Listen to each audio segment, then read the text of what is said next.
Hello and welcome to another episode of the Footy Form Guide podcast. I'm, of course, your host, Walley, joined as always by my good mate, Harro. How are you, mate? Going well, Wally. Going well, mate. We're nearly halfway through the season. Can you believe it? No, I can't believe we've got bye rounds coming around soon. That's crazy when you think about it. The back half of the fixture, apart from the last couple of rounds, is out. That's when you know we're getting deep. Machinations around the top 10 wild cards we'll start talking about soon. Premiership favourites creating a gap from the rest of the field. All the things we start to feel as we get to that halfway point, Harro. So very exciting times. Mate, let's get stuck straight into it. Talk to us about the good and bad from the weekend, as we have every week. What were our highlights on the punt? So it might not have been a highlight for you, Wally, being at this one, but we had a nice result in the Hawks v D's game with our SGM that we put up on X getting up and also the over total points. Yep. Outside of that, we had a good game in the Port game in Darwin with the unders and Port covering. So they were my main highlights for the round. What did we miss? So we missed the best bet, which was the Lions at home were outplayed by the Cats in the end. And interestingly, in this matchup, Wally, it's a difficult one. The underdog has actually beaten the favourite in the last 5 times they've played. So it's been a bit of a tricky matchup, that one. But that's part of the course with these two. We know that it's hard to go against Brisbane in terms of disposal. It's hard to back the Cats in any capacity because they do have so many, I'm talking about in player bets, they have so many different ways that they play, so they could go high, low. They're restrictive on the other side sometimes. It's just, they're two teams that match up really hard. So, an interesting one, mate. Some good learnings there. Yeah, mate. I am enjoying what the Cats are doing outside of obviously costing us our bet. I feel like often you get that team that loses the premiership the year before, they come back with a little bit of spite, a bit of vengeance, and they actually improve. And I feel like the Cats maybe are a better chance to win it this year than what they were last year. There you go. Well, we were very confident on them going into the finals and the grand final last year. And then Brisbane just did what they do and have done for a couple of years now, which has just shocked the world. But interesting one. All right, Harro, it's time for the selection table, some ins and outs. Positive week this week. There's only one out, but we've got 3 big ins. First one, I have to, it's Pendles. Look, I know everyone's talking about it. Everyone's going, gold number this, wearing a dozen jumpers, selling them off, merch that. I just think it's Pendlebury transcends team loyalty. I think that he's great for the game. He's been around forever. He has been a selfless player for years and years and years. Let him have some time in the spotlight. The only thing I would have said is the AFL, and I've heard this on a couple of channels. Fireball spoke about it. It's an obvious one. The game starts at 4:35. Why wouldn't they just bounce the ball at 4:33 for a bit of fun? So that would have been something nice, but the AFL probably feel they've done enough at this point. So, mate, good luck to Pendles and all the Pies fans. I really, really hope that they can get a huge number there. I think it'll be over 90, but it'd be great if they can clear that sort of 95,000. It should be a good day on Saturday, Arvo, Harro. Next for me, speaking of the footy, I was of course at the Hawks game. A big in for me is these 500 ml Asahi cans that they're pumping out at the footy now at the G. So bringing cans instead of plastic cups, big tick for people carrying easier. A tin also, I reckon, is better than a plastic cup or a bottle. You get freshness in that. Decent beer. And 500 mils is just perfect for a quarter, Harro. Too, if you're just an absolute reptile, but that's fine. But 500 mils, perfect amount for a quarter. Few of them over the day, couple at half time, couple pre, couple post. So, mate, that for me was a big tick. I saw they had them on grand final. They have continued through with them, and also I was happy that you got full strength on a 4:15 game, Harro. We don't need to worry about middies because the Hawks have been in prime time so much. I haven't really watched any Arvo footy because we've been playing at night. So it was the first sort of time I'd gone. And it was an afternoon game outside of the Cats one, which was a different sort of area. Last one for me, it's a quick personal one. Will Day, literally playing for Box Hill this week. And my boy Jack, who is obsessed with Will Day, said to me this morning before I left, he goes, Dad, can you talk about Will Day on the podcast this morning? And I said, well, there's not really a lot we can talk about, but for you, mate, I will mention him on the selection table that he isn't in. So that's for you, Jacko. And the out. This is an obvious one, Harro. Kane Corns has been big on this, and I'm completely aligned with him. Thursday night footy in Tassie. We did this last year, nighttime footy in Tassie, with these two teams, Hawthorn, Adelaide. The minor premiers and a prelim final team from last year. We're going to put them down there again when there was about 90 points scored in total. And it was the exhibit A of why we need a roof in Tassie if we're going to play night footy there. And we're going to do it again, Harro. We're not going to do it at the G. We're not going to do it at Adelaide Oval. We're going to do it at Tassie. Lonnie. Oh, and by the way, you know that like the stadium's under construction, so this is going to be played in front of like 8,000 people. This is just mind-boggling. If anybody can give me a reason why this is a good idea, then I'll admit I'm wrong, but they won't be able to. But that's the selection table for this week, Harro. Very good, Wally. All right, mate, let's get in some questions from the punters.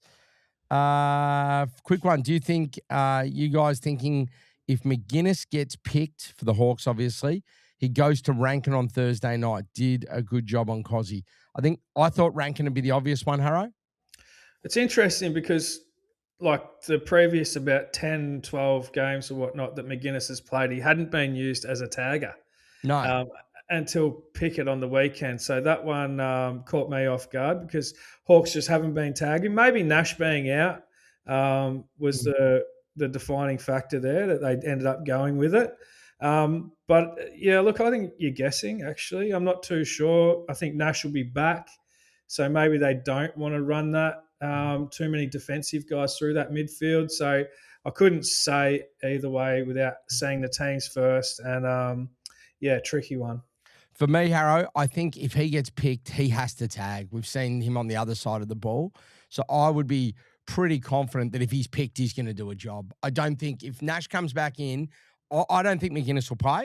But if he is playing, I think he's going to be there to do a job. So it's very much if he gets picked thing. All right. Next one was back pocket punch. Just wondering if you blokes use Ladbrokes, use it for the multis on the weekend. Mate, for me, I don't know about you, Harro. If you can get on. I can't. I think that I will say this about all the books. It's not a I would or wouldn't use them. It's just if you can get on. I think that our punters will agree. Everybody's happy to use anyone.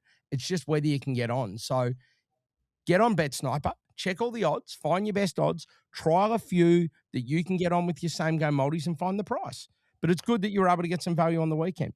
The other thing with them is, aren't they? They're in a bit of financial trouble, so I'm just staying away from them. I'd hate to have a decent balance there, and they can't pay you out. Oh, mate, they're pretty big. I reckon you'll be all right, Harro. But I know what you're saying. Weren't they facing some lawsuit for? Yeah, but I don't, mate. It's not going to bring them to their knees. But right. I think you'd be okay with the business. Come on, of that size. I know that people have been stung in the past, though, so I get it. All right, Reese asks, were there any moves that Josh Fraser made that you looked at, Harro, and you could provide value this week in disposal markets or just any markets? The one that I really did pick up on was Chera being moved out of the midfield rotation in a fairly solid way. So, I wouldn't be looking to back him, or if you get the chance, you could back his unders. And then also Jagger Smith, I think he's going to want to play him. He went back up to 50-odd% CBAs and looked like he had a bigger role. So that was just a couple that I picked up on in that one. Great. It'd be good to get Jagger back. And we had a good run with him very early in the year, Harro, and then dropped off. All right, here we go. Cramit, our man here. Where do we think the tags go on the Cats and Swans game? That's the first. There's a couple of questions here. Let's just go with that one first, Harro. Well, obviously, like the Cats could run too, couldn't I can't see them letting Nick Blakey dominate like he did last week. So he would probably be the first one. I'm not too sure if and Heaney's the other one. So they're your two from that perspective that you'd think that the Cats will go after. If they use Jordan, who? Holmes? Yeah, but Holmes is playing such a strange role where he's floating down the back line mostly, and then he comes in for a little burst in the middle. I'm not too sure that they would with him. So they could go with I think the Swans might keep their midfield mix kind of as they want it, and they might put Jordan to like a Tom Stewart, Yeah. but it's a tricky one, isn't it? It will be a bit of a tactical one, especially Mm. on the Cats side, like how tactical they are. So, um, yeah, a little bit tricky. Obviously, without seeing the teams, the one you can probably be confident on is Blakey and Heaney. They're the obvious ones, Yeah. aren't they? Yeah, absolutely. Second part of this was we saw the Eagles double tag last week and won. We saw that, and it feels like that was sort of what we're going to be seeing moving forward. If you were to guess, outside, obviously Nick Day, if they're going to go to someone, they're going to go to Nick. We've seen that before. That would suggestions here were maybe a Dan Houston or a Josh Dacos. Is there anybody else you'd be wary of, Harro? No, no. I think the only other thing that they could do, they could go right. They're going to try and give the ball to Pendles as much as possible. Let's put Hoff on him. Wouldn't that be funny? How good would that be? Because they figure, well, they're going to give the ball to him a heap. Why don't we just stick Hoff on him? And but I don't think that'll actually happen. But yeah, they went real. They used Murdoch on Whitfield on the weekend, didn't they? And that was Yeah. really effective. So they could. The obvious ones, as the listener said, is Houston and Dacos. So Yep. bear that in mind. Now, Dacos hadn't been tagged all season up until the last 2 weeks. I actually really thought his game was better on the weekend. He got forward and hit the scoreboard a couple of Mm. times. So, um, teams might look at that and, was he having less impact when he wasn't being tagged? I'm not too sure. So we'll see what happens. But I think Hoff will definitely get the job this week. Yeah, I think Geelong had the sweet spot. He still had 29, but there was kick-ins. Yeah. There was uncontested ball. Whereas last week, I was looking at those disposals as his impact was definitely there. And that's a good thing about Nick. He can go forward and score. Brendan asks, love the show, fellas. Thank you, mate. Love that you're tuning in. My question is about Pendlebury's record-breaking game. Couldn't believe how high his disposal line was. But how do you think it will play out? Will Pendles go all out for the footy and potentially get more of it than Nick Dacos if he's tagged? Not like from what you're saying, Harry, we think he's going to get a lot of the footy. Yeah. I mean, it makes total sense, doesn't it? They're going to give It him does. earlier in the season. They were managing his minutes. They've given him last game off. This He's is going it. to he'll play 80% time on ground and in his role that he loves to play, and he'll get plenty of it. But yeah, you have to consider the value as well. I think they have set his line awfully high. Yeah, and that's the thing. See, this is for me. I look at that and go, okay, you don't have to back the overs, but I also don't really feel like backing the unders. No, It feels like a weird bet to be cheering against him getting the ball because he's going to get a truckload of it. yeah. Can you try more like 5 players with the odds of at least around $10 instead of 7 players for $4 for a multi? Come on, mate. Listen, we're putting together a multi that we want to win. Like, do you want $10 that is like, just, do you know what to do? I'll tell you what. If you see our multis and they're a bit low in odds, just pick a few of the players that you're looking at our lines that we're more confident on because we've gone higher or the bigger pricing or whatever it is, and just pick 4 of them and go bigger lines because they're the players we like. It's not going to change. If we wanted a bigger price, we're not going to just switch. They're the players we like. So just increase those. That's the best way. If you want a $10 multi, just up each of those bets or 4 of them to find their higher lines. That's my recommendation. Because what's going to happen if we just start throwing $10 ones, everyone's going, oh, you guys, can't you nail a multi? So we can't win on that front. All right. Sam asked, Richmond pushed their players back against the Saints, allowing them to chip around the back line as much as they wanted. Every Saints defender had big numbers. Do we think Roberts could get 50 in all seriousness in Essendon this week? And I mean, he could get anything because he gets a lot of it anyway. He got a huge amount against Collingwood. What did he get against Collingwood? 40? In the 40s, yeah. Yep. So, yeah, and then also, in all seriousness, a multi with Essendon defenders this weekend. I think that, it makes sense, doesn't it, Harro? Yeah. The Richmond have been doing that fold back thing, not in every game this season, but they have been doing it like most of the time for the last year and a bit. It's just the last Yep. 3 weeks before last week they didn't do it a Mm. lot.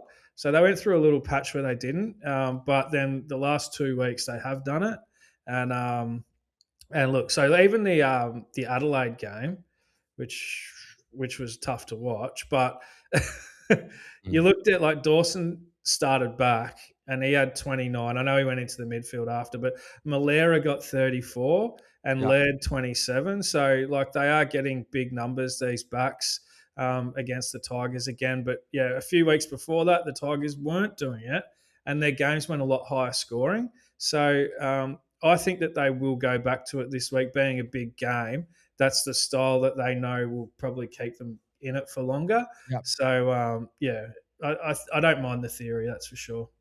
Ladder Roberts.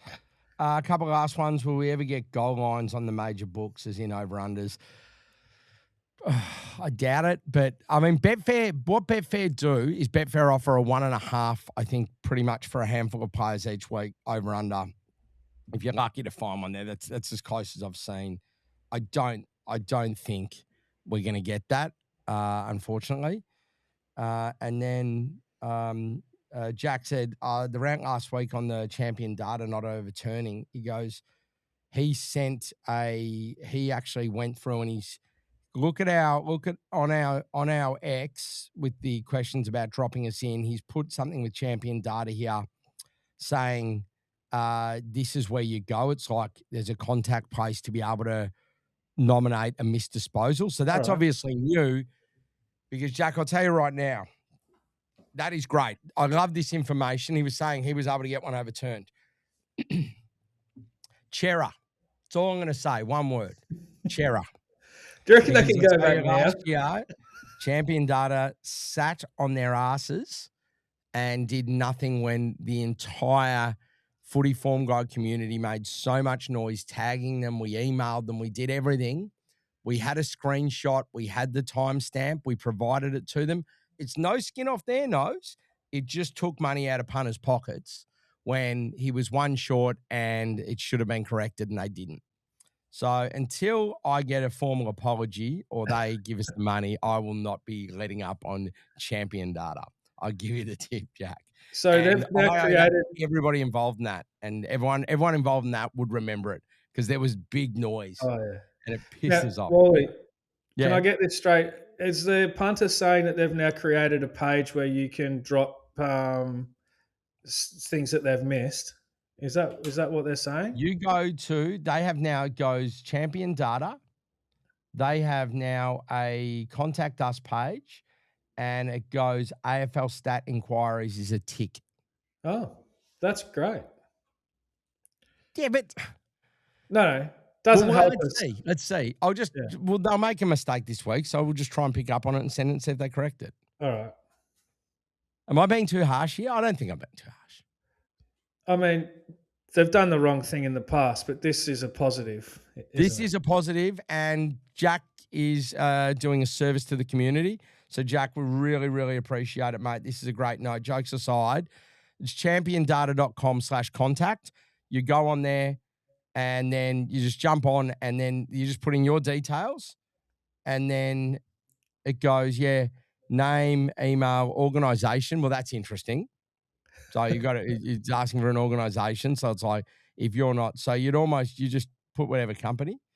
Say you're from Footy Form Guide, and then just go in and just go stat inquiry, AFL stat inquiry, and just go, hey, listen, Chera missed last year.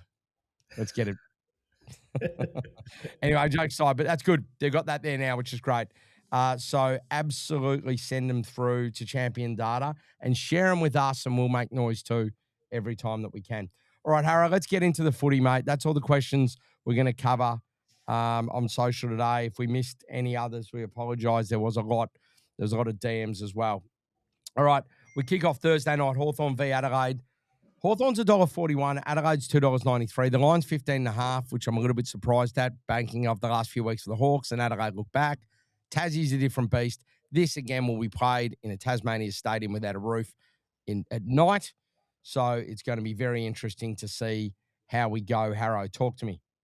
Yeah, Wally. So I've had a quick look at UTAS games after the sun's gone down, basically, and it's pretty clear what happens, mate. So we had two of them last year, and they made up at 76 v 64 and 47 v 44. Then we had round 6, 2018. It was 89 v 54. Round 5, 2010, 70 v 82. And round 5, 2009, 74 v 56. So that is overwhelmingly under the 165.5 that we're getting here. And also, like, just awfully low scoring, isn't it? What's the highest one? That 152 is the highest scoring game in those five.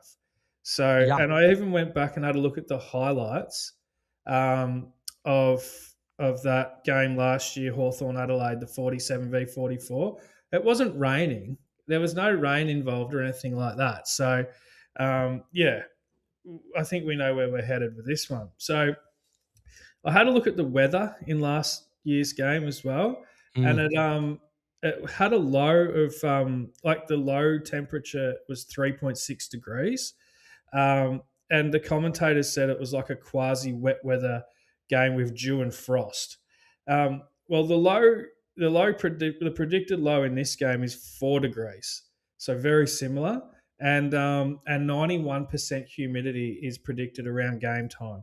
So I'm expecting this to be a real difficult conditions, basically difficult for scoring, and it made up really low possessions too this game last year. So obviously the teams weren't like fiddling around with the footy too much or overusing it, and it made for like it would be a difficult game for possessions based on that. Both teams also can be pretty restrictive. Like we saw the Crows, who got their game going last week.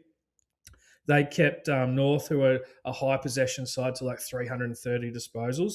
And the Hawks are one of the most restrictive sides, not just this year, but over the last year and a bit. So I'll be, with your possession bets, it's hard because they don't offer both sides of every player. But just be very careful. It's probably not one you want to dive into too deep with your backing players to get high. Harro, in these conditions, would you recommend inside mids? If you were, sorry, let me rephrase. Would you stay away from underlines on inside mids? Perhaps, and especially because both sides actually, that is the area where they do concede a bit of footy. I think the Crows have been conceding high in the inside mids all year, and Hawthorn we've seen their midfield can be a bit leaky too. But definitely, like your wingers and flankers and stuff are all likely to go low. Yeah, okay, great. Yeah, but that's just one to be really careful of. Probably not a great game for your same game multis and this. And half the time with punting, it's about avoiding your losses or avoiding tricky games or games that don't add up great for those disposal type bets. But here we do get the under 165.5. You can definitely have a sneaky bet on like under 120. That's paying $17. And then also, I feel like the Crows. I listen to every press conference, but I take some of the coaches what they say. There's also like often a bit of a deeper meaning to what they're saying. And we know last year that the Crows, they completely ran out of fuel by the time finals came around, and all season Nixie's been said he's been saying. That basically they're trying to become, they want to hit the form that they started last season with about halfway through this year so that they're kind of at their best come finals. And then they started to get a little bit impatient. I think they were trying to hit their straps maybe 1 or 2 weeks ago. And then finally we saw it against North Melbourne. They hit their straps and they looked really good. And I expect that they're going to go on a bit of a run here. I think they're going to find some form because that's the way they're structuring their season. You can just tell. And last year, look, they should have won this game. They had more scoring shots. They lost by 3 points. And here, I think getting a 15-point start, I'm pretty happy to be with the Crows getting that start along with the unders. Now, if you do want to play some sort of some bets around like player prop bets, keep this in mind. It was 79 versus 74 tackles last year in this game. which is very high. Mm. We're going to get similar conditions again. So it's not a market I've really got into a hell of a lot. I don't know if there's a heap of value there, but it's probably highly indicated that it'll be a high tackle game too. Like that a lot. Like that a lot, Harro. Very, very good. All right, mate, we move now on to the Friday night where we've got another double header of varying quality. The first one is Richmond and Essendon. So the Tigers are 261, Essendon's $1.50, the line's 12.5, Harro. It's going to be an interesting game. Like both teams just need a win. Do both teams want to win? I don't know. I don't know where we're at. It's such a tricky one. Richmond's probably in a different gravy. I think Richmond will be just happy getting that number one pick. Yeah. You get to these types of games, and I've said this before, often there's just an overwhelming factor in the game that kind of cancels out everything else. And for me, Richmond are just unbackable due to their injury list and the lack of experience that they're going to be putting out on the field. Now, Essendon, they're going to be inexperienced, but they can at least choose the best players that they can because their injury list is nothing in comparison to Richmond's. And so I think it's a big edge to Essendon just based on that.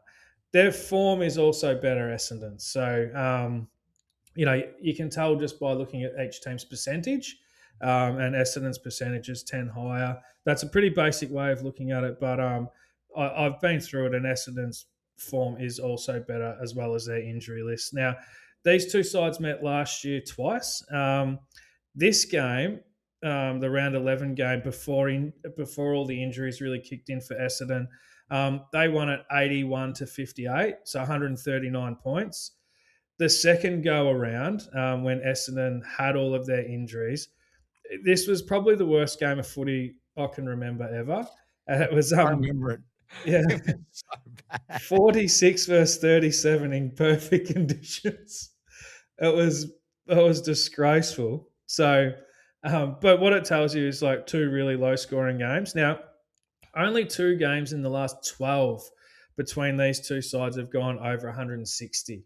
So the history between these two sides is super low scoring.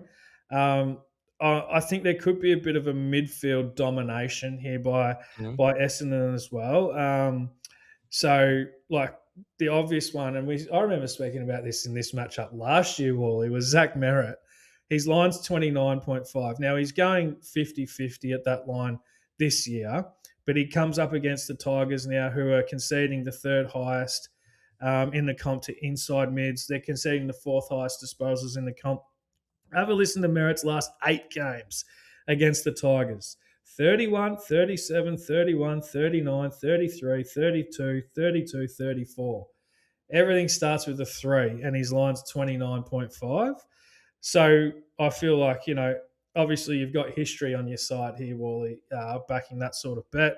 And if it loses, you just got to look at it and go, did I make the right type of bet? With all of the information we've got, that is the type of bet we want to be having. One guy who I've picked up on here for Richmond, who I think is a really nice player, going to be a good player going into the future, and got a bit of a role change on the weekend, is Seth Campbell. So with them having quite a few midfielders out at the moment, he did 50% CBAs in the new role, and he got, I think, 19 disposals against Freo, who are a bit more restrictive than the Dons, and his line's 16.5 here. So if you want to find a Tigers player, Seth Campbell looks like a good one. And we said also earlier as well, Archie Roberts for disposals is probably a logical move for the Bombers based on everything we know. I mean, would you you could pick most Bombers, and they're probably going to be indicated. So not just, but I can't go through the whole side and give every player, but the Bombers just in general are going to be pretty well. And Bombers at the line, Harro? Yeah, I like the Bombers only, it's only a 2-goal line. And, they will miss the Ruckman 2-metre Peter, but, you got to compare that to what Richmond are missing. And, I feel like the Bombers at the line should be a good play. All right, the game on Friday night, I think could actually be a decent game. Freo's been bouncing around a little bit, travelling. They've been going very, very well. But the Saints have been pretty consistent. Freo's $1.25, St Kilda for $4. I'm not saying you back them, but it feels like a big price. The line's 25.5, and I look at this game and go, this could be a better game than a $4 chance traveling to take on another team. Not saying they're going to go in there and win. I think that the Dockers will win. But this is the game of the two that I'm looking forward to on the Friday night, Harro. How do you see it? This actually has a similar theme to the first two games, Wally. And since Ross has returned to the Saints, the games between these two sides have made up at 119, 127, 127, and 150 points. So the matchup indicates low scoring. And also, just on my little rating system, I've got the game making up at 169, which is, it's 7 or 8 points below where the line's set here as well. So, Freo, I had a look at the line ladder thanks to Lee, which I'll post later. And Freo are 7-3 on the under this year anyway. So, I'm happy to follow history with these two teams with this season's form and back that under. Now, Jordan Clark, since Ross has started coaching again at the Saints, he's gone 31, 16, 29, 28. So 3 out of 4 clearly over his line, which is 24.5. The Saints do concede the second most of the defensive ball user. So I'd be happy to play that. And I've got Luke Ryan here at 21.5 with similar thinking, Wally. And his last 4 against the Saints are 18, 24, 27, 37. So also going really well. The one to be careful of here, though, is what's his name? Sarong. The Saints are doing a really good job of shutting down the opposition's best midfielder. And it's not always with like a hard tag. It's just, I think, the way they play, they're very accountable to those types of players. And his last 2 games against the Saints, he's got 15 and 18 disposals. And these coaches, they like to, as you say, Wally, roll back, similar plays that they've done in the past. And so whether you want to back Sarong's unders or just be very careful about including him in any of your multis as well. All right. Very, very good, Harro. Like that a lot. All right, we'll move on now to the Saturday games. First one is North Melbourne v Gold Coast. North Melbourne at $2.43. The Gold Coast is $1.56. The line's 10.5. This, I would look at this line and this price a week ago and go, yeah, I get it. I don't know. Don't get me wrong. Gold Coast haven't been amazing. They went up and they got their wins up in Darwin because that's what they do, and that sort of centered them a little bit. But North Melbourne looked as bad as the team has looked last week. And 2 goals to a team that we think will end up finishing right near the top 4, Harro. I feel like this is maybe the time to strike with Gold Coast, but I might be wrong. Talk to me. Yeah, like my first thought here was like, how do the Suns go after their Darwin stint? And last year they actually won against St Kilda by 19 points, but they did have a 10-day break after their Darwin stint. But then they lost their next 3 games after that. Yep. 2024, they had a 5-goal loss to the Blues. 2023, a 10-goal loss to the Blues. 2022 doesn't really count. They had a bye after it. So that's a factor for me. But I did read on the AFL website that the Suns have done a heap of work on actually turning this around. So they're very aware of it. And then actually their performance in Darwin this time around wasn't quite as strong as what they've done in the past. So I just wonder whether they're maybe aiming to be better after the Darwin trip rather than being at their best during the Darwin trip this time around. It would kind of make sense based on what's happened in the past. So my initial thought was that I want to kind of be against the Suns given this post-Darwin thing, but given that they're fully aware of it, I think that they'll be making a conscious effort to change it. I'm probably a little bit on the fence maybe with that one. North, okay. I'm kind of prepared to forgive them one bad performance. I think that's a fair thing to do with every side and mainly just judge them on their previous form. And their form at Marvel especially is strong, so I'm not looking to oppose them either. So maybe that 10.5 maybe it is just kind of well set. Um, Looking outside of that, Wally, look, it's the defender ball user against North Melbourne is a pretty strong trend for going low. Now, Noble has a line of 26.5. Whitfield and Ash are the only players who play that role who have gone over 27 this season against North. So that's where I'll be looking to have a bet. Pretty difficult to find anything outside of that in this one. Oh, wow. There you go. Tricky game. All right, Yeah. then we head down the highway for what is going to be a huge game of footy. It's match of the round. I think that's fair to say. Two of the informed teams that are two of the premiership favourites. They may be the actual two premiership favourites at the moment, with Freo, of course, being the third. Geelong take on Sydney at home. The Cats get them down there. They're $1.57. Sydney's $2.41. The line also in this one's 10.5 points, Harro. This looks like an absolute cracker. The thing is with this is that it's the same time as the Pendles match. So Collingwood fans are going to miss out on watching what this will be great. They'll be having, but for those neutrals of us that want to see a bit of both, it's definitely going to be a flick of the remote. I think this one. This is going to be a great game of footy. Yeah, mate, absolutely. So I kind of mentioned a couple of weeks ago that the Swans, they're no longer flying like they were early in the season. They've kind of just been doing enough to win. And you look at their percentage, it sort of tells you why would they need to be, absolutely flying against these lower sides. But it makes me also wonder, are they actually like saving a little bit for when they play the better sides? So, I'm kind of guessing on that, but, I'm not really too keen to oppose the Cats at home, and I'm not Mm. really too keen to oppose the Swans, who are really rate. So Yeah. it's another one of those ones. It's quite tricky, but what I do think here is the game is just highly indicated to be high scoring. Um, the venue even lends itself to high scoring as well. So I think there'll be plenty of goals in this one.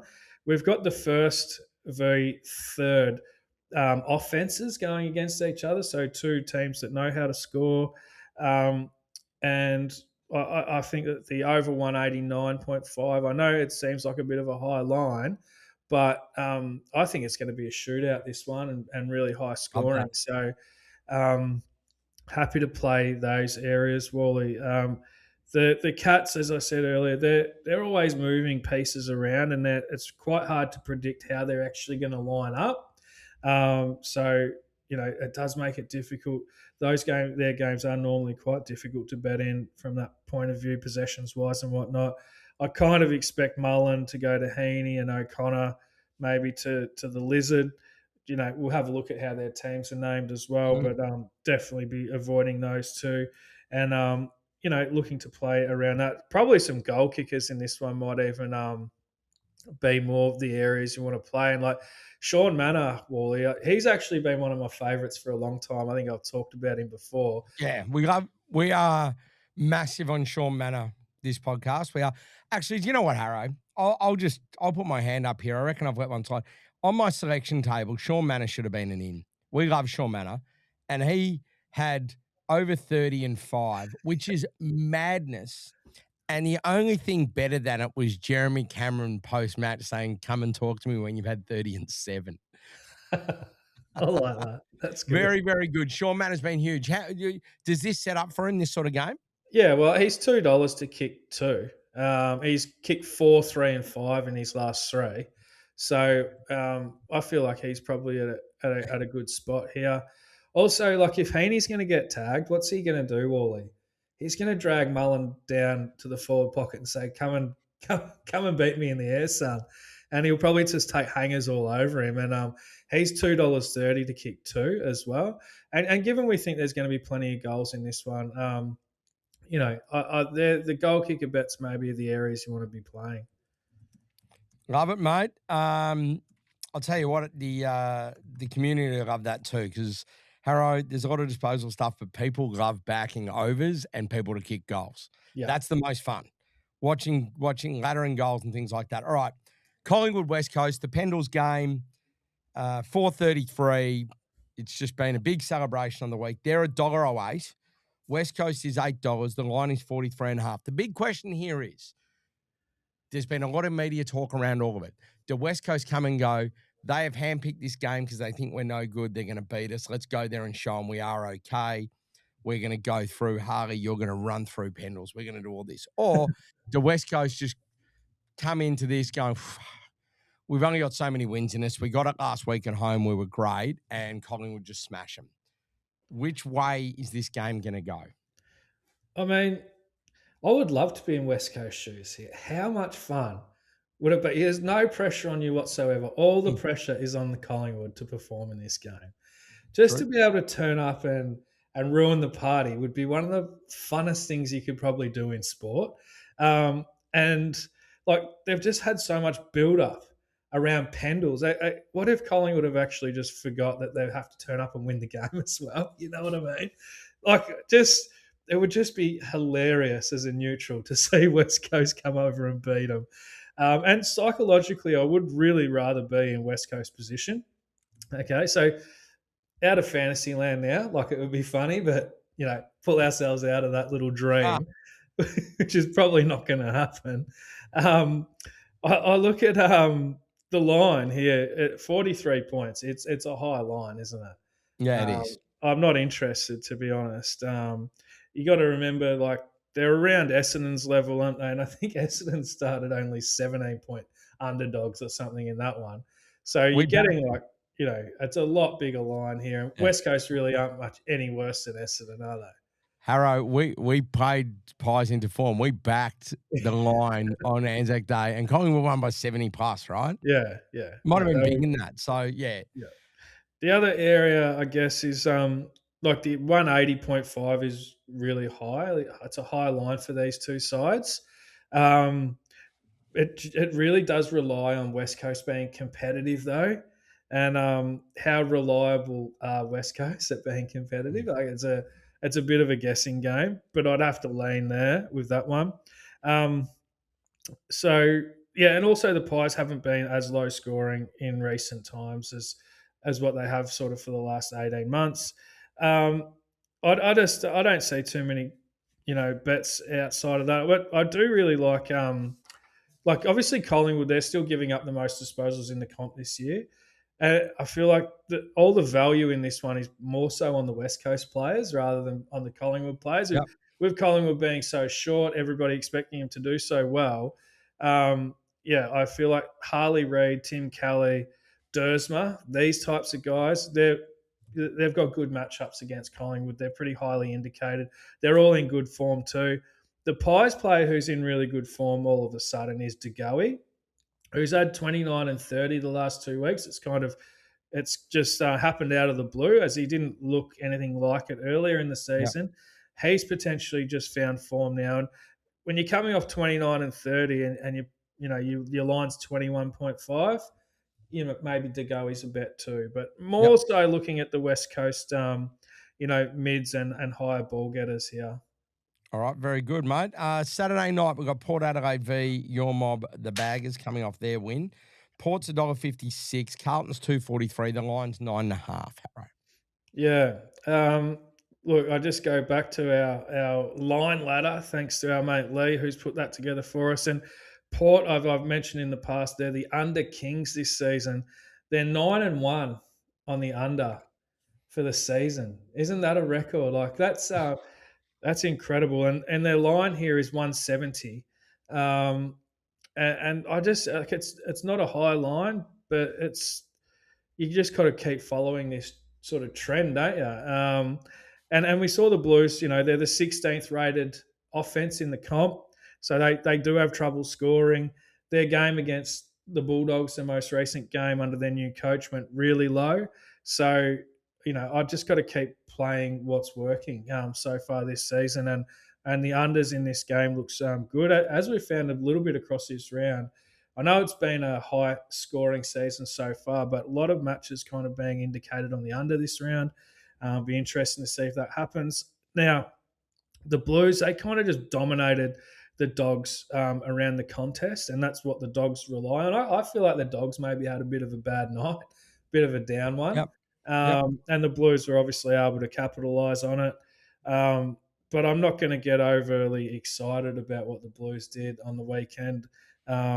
And Port at home, I think giving a 9.5 start, that's probably where I'd rather be. I'm not overly, jumping at it, but that's my lean there. The under 170. This is another game where disposals are not highly indicated, with Port games being the lowest disposal games between the two sides. So combined disposals, you'd call that. So it's another one where it's not the one you want to be spending loads of your bank on from a disposal point of view.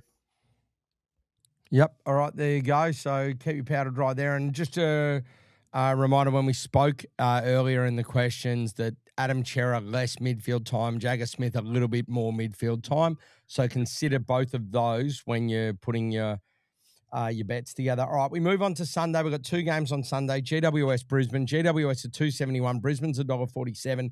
The line's 14.5. I don't understand it. Brisbane will respond. Yeah. GWS are not looking great at all. 14.5, I don't get it. This, for me, I looked at this, and we'll go through all yours, and that's all fine, Harro. I'll just say this is my best bet of the round. I think Brisbane will respond. This is what they do, and 14.5 is not enough. Yeah. Well, I've just actually want to be really clear on that, get my thoughts out there, and then you can probably tell me why I'm wrong, or hopefully you agree. No, I mean, as you said, the response, and they get a long break. I think Brisbane were off was it 3 6-day breaks in a row into the Cats game. So perhaps that had a little bit to do with their performance. Although the Cats obviously managed it better because they were coming off a 5-day break. But anyway, this is what Brisbane, now they've had like a 10-day break, so they're freshened up a bit. This is what they've done off a loss last year, basically. So they defeated St Kilda at Marvel by 45 points, defeated the Hawks at the MCG by 33 points. They did lose a game off a loss to the Giants by 11 points. They defeated the Cats at Geelong by 41 points, defeated the Pies at the G by 27 points, defeated Freo in Perth by 57 points, and they defeated the Suns at the Gabba by 53 points. So you're looking at a sample of 8 games there, and they've come out and smashed the line in 7 of them. Not just beating the line, like they're all big wins, and most of them are actually away as well. Actually, only one of them's at the Gabba in those responses. So they've been losing at home, regrouping, traveling away, and smashing the home side when they come off a loss. And so it's a bad week to get Brisbane. And I agree with you. Like the Giants, they're just going, aren't they? And that's the way they've been all season, really. I mean, why would they change now? Like it's kind of round 11. Why are they all of a sudden going to become really good? I just don't see it. And I'm with you, Wally. I think that this will be, the Lions' response, and the 14.5 looks like a bit of a gift. Yep, absolutely, Harry. Any disposal / goals in just play bets we like here at all? I haven't got any actually, because when I did this yesterday, there were no disposal markets out. Actually, I'll have a quick look for you now. We've got one big angle there which we like, and that's enough. Yeah. And stay tuned over the weekend. Obviously, there will be more. Sorry, Zorko will probably return into the team, won't he? So that's going to change the dynamic there a little bit. Will Ashcroft's had a couple of low games, so I probably expect him to respond. And the Giants, they don't tag through the midfield. So you could look at that. Then also you could look at the guys who were tagged by West Coast and see if they get a bit of a response. So like your Callahan, for instance. I think like with Brisbane, they do, leak a few disposals through the midfield. So maybe look at Callahan. I like backing blokes off a tag when they're not going to get one the following week. So that's always a good way to look at that, because you're normally getting a little bit of a lower line.